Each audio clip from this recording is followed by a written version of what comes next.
707 부대원들은 모두 피해자입니다. 김 전 단장은 내란 사태 당시 갖고 있던 무기와 장비들에 대해서도 설명했습니다. 인원을 포박할 수도 있으니 케이블 타이 이런 것들을 원래 휴대하는 거지만 잘 챙기라고 다시 한번 강조했었습니다. 그런데 불과 9일 뒤 검찰에 출석해선 말을 바꿨습니다. 문을 묶을 용도로 사용하기 위해 대원들에게 케이블 타이를 잘 챙기라고 지시했다고 진술한 겁니다.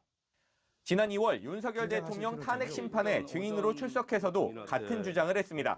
문을 잠가야 되는데 케이블 타이 넉넉하게 챙겨라. 그래서 문을 봉쇄할 목적으로 사람은 전혀 안 있는 목적.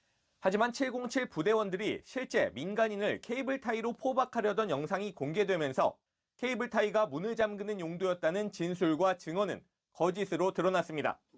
김 전 단장은 지난해 12월 10일 JTBC와 인터뷰에서 자신이 곽종근 당시 특수전 사령관에게 폭력을 쓰지 말자고 건의했다고 주장했는데 더 이상 무리수 드는 거 아닌 것 같습니다. 무리수라는 건 사실 무기 사용인데 건의를 드렸고 사령관님께서는 그걸 합리적으로 받아들였습니다.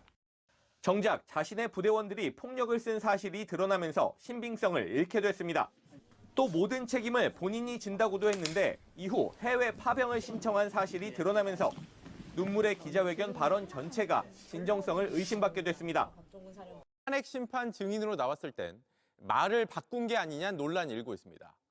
이뿐 아니라 김 단장은 국회에 저격수를 배치하지 않았다고도 증언했는데 JTBC 취재 결과 군 검찰 조사 때는 당시 저격수가 있었다고 진술한 걸로 파악됐습니다. 연지환 기자의 단독 보도입니다. 김현태 707 특임단장은 탄핵 심판에 나와 저격수 배치와 실탄 무장을 놓고 윤 대통령 측의 질문을 받았습니다. 증인은 계엄 당일 저격수를 배치하거나 실탄으로 무장한 사실도 없죠? 없습니다. 이런 단호한 답변과 달리 지난해 12월 기자회견 땐 저격수가 현장에 있었다고 말했습니다. 저격수도 자기가 저격수이기 때문에 저격총을 가져가는 것이지 탄통 안에도 저격수 탄은 없습니다. JTBC 취재 결과 지난해 12월 18일 군검찰 조사에서도 김 단장은 저격수에 대해 진술한 것으로 파악됐습니다. 출동한 군인을 특정하며 저 대원은 주특기가 저격수라며 소지하고 있는 총이 소총이 아니라 저격총이라고 진술한 겁니다. 김 단장은 헌재에서 국회의원을 끌어내라는 지시도 부인했습니다. 거기에는 끌어내라와 국회의원 단어는 없었습니다.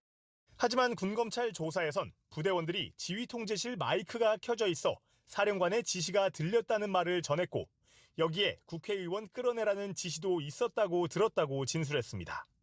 김 단장이 부대원들에게 국회의원 진입 차단을 지시하는 내용의 텔레그램 대화방도 공개됐습니다.